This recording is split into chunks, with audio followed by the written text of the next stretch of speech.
Il y a quelques mois, cette partie de mes cheveux était mon plus grand complexe. J'avais ce creux ici. Et malgré tous les conseils que je trouvais sur Internet, rien ne semblait fonctionner. Aujourd'hui, je vais enfin vous montrer ce que j'ai réellement fait. Chaque fois que j'attachais mes cheveux, c'était toujours cette zone que je remarquais en premier. Plus je regardais, plus j'avais l'impression que le trou devenait visible.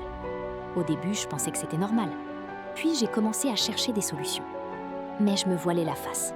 Le vrai problème, c'est que j'avais une très mauvaise habitude, que je faisais sans même m'en rendre compte. Je passais mes journées à caresser ma devanture. Dès que j'étais stressée, dès que je réfléchissais, mes mains se posaient toujours au même endroit. Je touchais, je triturais, je caressais mes petits cheveux de devant, constamment. À force de les manipuler toutes les 5 minutes, j'ai fini par fragiliser toute ma ligne frontale. Mes mains étaient tout le temps dans mes cheveux. Et cette friction répétée détruisait mes repousses, jour après jour.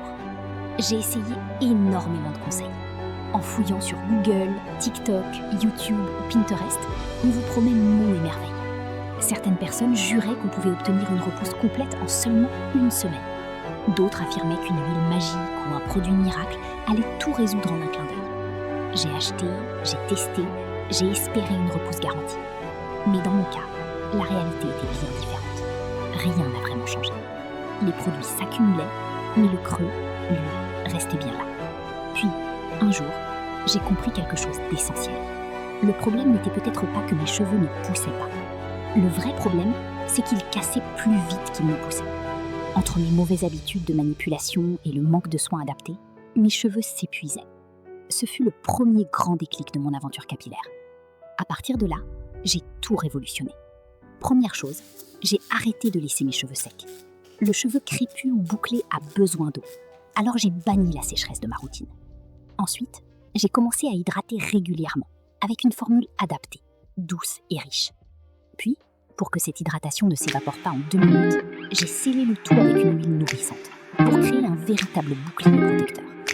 Chaque jour, je prenais le temps de masser doucement mon cuir chevelu, pour stimuler la circulation sanguine et réveiller les bulbes endormies. Et surtout, la nuit, je protégeais mes cheveux avec un bonnet en satin, pour éviter la friction destructrice de l'oreille. Pour que ça marche, il a fallu stopper net les pires erreurs. J'ai arrêté de peigner mes cheveux à sec, ce qui les arrachait littéralement.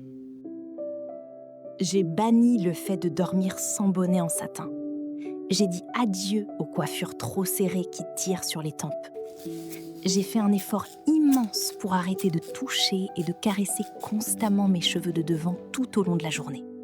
Et enfin, j'ai banni l'utilisation d'une chaleur excessive. Chaque erreur éliminée a été une victoire pour mes repousses. Je ne vais pas vous dire que tout est parfait. Le chemin est long et la patience est la clé. Mais aujourd'hui, quand on regarde de près, cette zone est bien plus dense et forte qu'avant. Les petits cheveux fins texturés reprennent enfin vie. Et ce n'est que le début. À partir d'aujourd'hui, je prends un engagement avec vous. Je vais documenter toute mon évolution, étape par étape, semaine après semaine. Je vais vous montrer en toute transparence ce qui fonctionne réellement pour moi, mais aussi ce qui ne fonctionne pas. Pas de filtre, pas de mensonge, juste la réalité scientifique du cheveu. Si vous avez vous aussi un creux, des tempes dégarnies ou des zones où vos cheveux semblent ne plus vouloir pousser à cause des manipulations ou du stress, abonnez-vous dès maintenant. Activez la cloche pour ne rien rater. Dans la prochaine vidéo, je vais vous expliquer en profondeur pourquoi cette partie précise de mes cheveux refusait de pousser et les erreurs invisibles que je faisais sans même m'en rendre compte. Rejoignez l'aventure, prenez soin de votre couronne et on se dit à très vite.